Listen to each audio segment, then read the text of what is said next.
Selamat datang di Jejak Waktu, channel yang membahas tentang dunia mitologi yang penuh misteri dan kekuatan. Hari ini, kita akan menyusuri lorong-lorong waktu, kembali ke era ketika para dewa dan roh berjalan di antara manusia.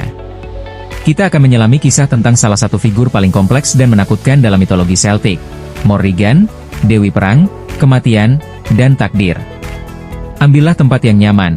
Anda akan diajak menyelam ke dalam simbolisme kelam, legenda berdarah, dan kekuatan yang menembus batas antara kehidupan dan kematian. Dalam mitologi Celtic, khususnya Irlandia kuno, Morrigan dikenal sebagai Phantom Queen atau Ratu Hantu. Namanya berasal dari bahasa Irlandia kuno, yang dapat diterjemahkan sebagai Ratu Besar atau Ratu Takdir. Tapi Morrigan bukan hanya satu sosok. Ia adalah perwujudan dari kekuatan feminin yang mampu membentuk nasib bangsa dan menghancurkan kerajaan. Morrigan tidak hanya mewakili perang dalam arti fisik. Dia adalah metafora untuk kekacauan batin, konflik jiwa, dan pertarungan antara harapan dan keputusasaan. Dia adalah suara dalam angin yang membawa firasat kematian, bisikan di medan perang yang menandai siapa yang akan hidup, dan siapa yang akan mati. Salah satu aspek paling menarik dari Morrigan adalah aspek tripel yang dimilikinya.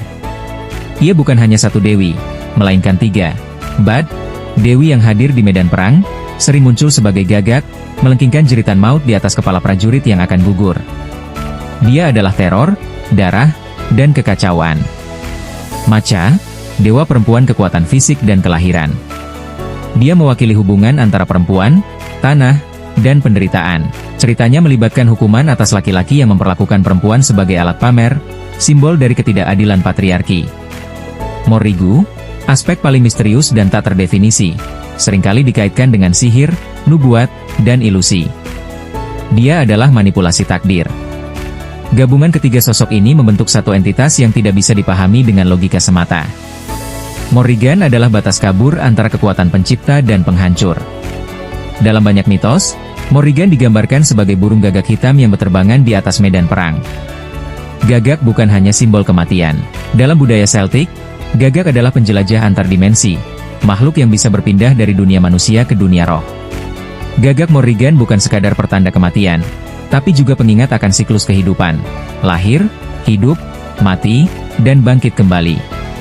Dalam aspek ini, Morrigan juga adalah dewi transformasi, perubahan yang tak bisa dihindari. Salah satu kisah paling terkenal yang melibatkan Morrigan adalah legenda cucu lain, pahlawan besar Irlandia. Kisah ini adalah inti dari siapa Morrigan sebenarnya.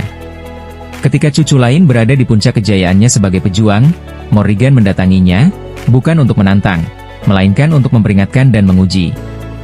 Ia menawarkan cinta dan perlindungan. Namun ditolak. Penolakan ini tidak membuatnya murka dengan cara manusiawi, tapi dengan cara ilahi. Dia mengubah dirinya menjadi serigala, belut, dan sapi, mengganggu sang pahlawan dalam pertempuran. Namun, cucu lain tak menyadari siapa sosok di balik perubahan itu. Hingga akhirnya, ketika ajal menjemputnya, seekor gagak hitam hinggap di bahunya, tanda bahwa Morrigan telah mengambil takdirnya. Cerita ini menunjukkan bagaimana keberanian, harga diri, dan penolakan terhadap takdir bisa membawa pada kehancuran. Tapi juga menunjukkan bahwa Morrigan tidak hanya menghancurkan, dia mengawasi, dia menguji kekuatan hati manusia.